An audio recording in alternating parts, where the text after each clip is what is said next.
राम जय हिंद। तो SSC GD के बारे में बात करेंगे, जो कि बहुत डिमांड थी कि भैया एसएससी जीडी के ऊपर वीडियो लाओ, एसएससी जीडी के ऊपर 5 वीडियो हम टोटल आपको इस प्लेलिस्ट में देने वाले हैं, जिसमें कि हम वर्कआउट, डाइट, सप्लीमेंटेशन और लास्ट डे की टिप्स जो होती हैं। आगे बढ़ने से पहले छोटी सी चीज़ तुम लोगों से शेयर करना चाहते हैं। इस बार हम 500 कैंडिडेट एसएससी जीडी की रनिंग ट्रेनिंग के लिए लेने वाले हैं, जिसके बाद एक भी नहीं होगा, 501 भी नहीं होंगे, सिर्फ 500 होंगे, जिसके लिए 500 रुपये फीस है। एक बार की है सिर्फ।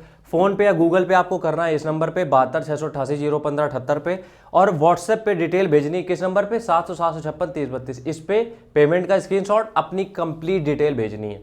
यार देखो, हमें कहना पड़ता है कि भैया अपनी डिटेल्स भेजो, इससे पहले तुम लोग जब पेमेंट का स्क्रीनशॉट भेजते हो उसके नीचे अपना नाम, अगले वीडियो में हम खैर डिटेल में समझा देंगे, फिर भी इसमें यह है अपनी पूरी डिटेल भेज दिया करो, ठीक है।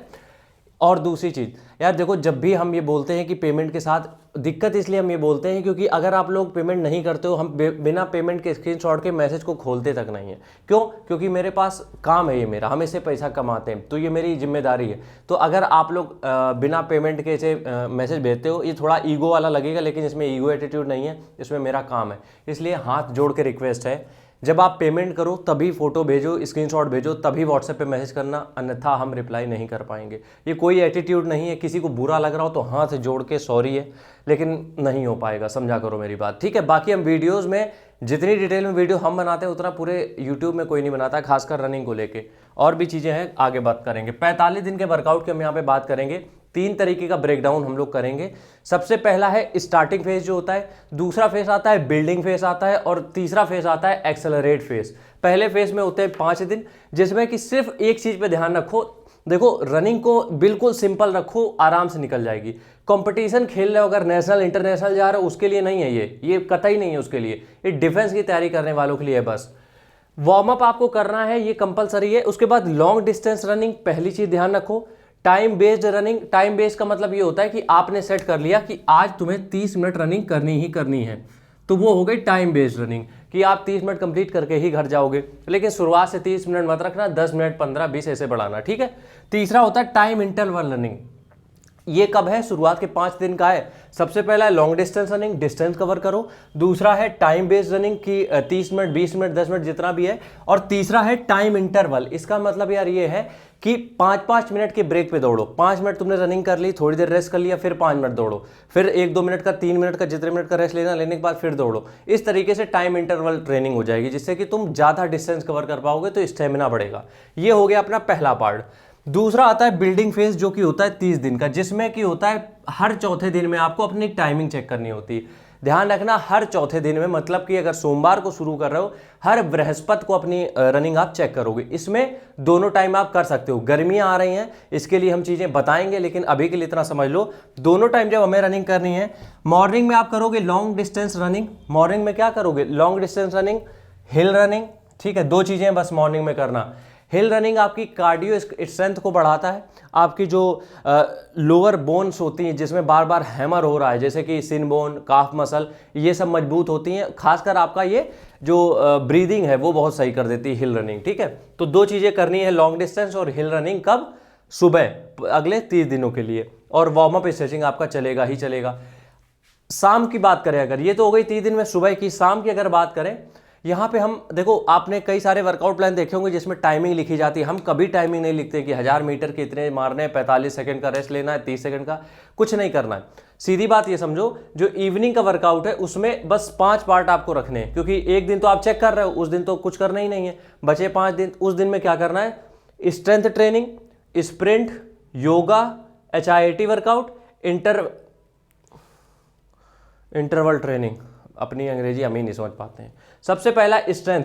स्ट्रेंथ में पुशअप्स, पुलअप्स, स्क्वाट्स, जितनी भी इस तरीके की होती है जिसमें तुम्हें खुद को जोर देना पड़ता है, ताकत लगानी पड़ती है, वो होती है स्ट्रेंथ ट्रेनिंग। उसको एक दिन रखो। अगले दिन रखो आप स्प्रिंट, 100 मीटर, 200, 400, 800, 1000, जितनी भी रखनी है। उसके अगले दिन अनुलोम विलोम, योगासन, जितने भी आप कर सकते हो 1 घंटे के लिए, वो करो। योगा का बहुत बेनिफिट है रनिंग के लिए, ठीक है। और उसके बाद रखो HIIT वर्कआउट, जिसमें कि आएगा jumping jack, jump squat, burpees और एब्स, ठीक है। उसके बाद आखिरी दिन आप रखो 400 मीटर प्लस 200 मीटर माइनस। इसका मतलब यह है 400 मीटर आपको स्पीड में जाना है, 200 मीटर बहुत स्लो जाना है, फिर 400 मीटर स्पीड में, फिर 200 मीटर स्लो। ये हो गया अगले 30 दिन के लिए। इतने वर्कआउट में ही आपकी रेस क्लियर हो जाएगी, इसके आगे कुछ करने की जरूरत नहीं है। अगर ज़रूरत है तो फिर ये पेमेंट यहाँ पे कर सकते हो। अब आते हैं आखिरी के 10 दिनों में, और हाँ, हम ये पांचों चीज़ें जो हैं ये ग्राउंड पे करके बताएंगे अगले हफ्ते। ये पांचों चीज़ें ग्राउंड में बताएंगे, बिल्कुल टेंशन ना लो। इस चैनल को हमने कहा था रनिंग की बेस्ट एकेडमी बनाएंगे, तो ये मेरा ये ड्रीम हम पूरा करेंगे, ठीक है। चलो अब आगे बढ़ते हैं। यहाँ पे हम बात करेंगे लास्ट 10 डेज की। आखिरी के 10 दिनों में हमें क्या करना है। आखिरी के 10 दिनों में देखो, सबसे पहली बात याद रखो कि इंजरी से बचना है। इसके लिए बहुत ज्यादा खुद को पुश मत करना। आखिरी के 10 दिनों में, आखिरी के 10 दिन हम वो ले रहे हैं कि इसके बाद तुम्हारे पास 2 या 3 दिन हो रेस्ट के लिए, ठीक है। आखिरी के 10 दिनों में खुद में कोशिश ये किया करो कि कार्बोहाइड्रेट को थोड़ा सा कम रखो, प्रोटीन को रखो बराबर। खैर वो तो साइंस अलग चीज हो गई। आखिरी के 10 दिनों में तुम्हें करना क्या है कि कम से कम 3 बार तो आप टाइमिंग चेक करो, अपनी टाइमिंग चेक करो, और जितना भी हो प्रीवियस शेड्यूल फॉलो करो। मतलब कि जो आखिरी के 10 दिन होते ना, इसमें कोई नया वर्कआउट मत ऐड करो। अगर मतलब पिछले हफ्ते आप 400 मीटर की स्प्रिंट मार रहे थे, 500 मीटर की 4 स्प्रिंट मार रहे थे, तो यहां पे भी वही करो। 500 मीटर के 10 स्प्रिंट, 20 स्प्रिंट, इस तरीके से पुश मत करो खुद को, ये बात ध्यान रखना। आखिरी के 10 दिनों में आपको कोशिश करनी है कि जितना आप पिछला वर्कआउट कर रहे थे उसको बस रिवाइज करो। 3 बार आप अपनी टाइमिंग लेके देखो कितनी टाइमिंग आ रही है। अगर टाइमिंग नहीं भी आ रही है तब भी वर्कआउट में कोई चेंज नहीं करना है, किसी तरीके का कोई चेंज करने की जरूरत नहीं है। जो प्रीवियस चल रहा था उसी के ऊपर काम करो, क्योंकि होता क्या है, आखिरी के 10 दिनों में आपने, तो आखिरी के 10 दिनों में खुद को, बार बार मेरी रिक्वेस्ट है, खुद को बहुत ज़्यादा पुश मत करना।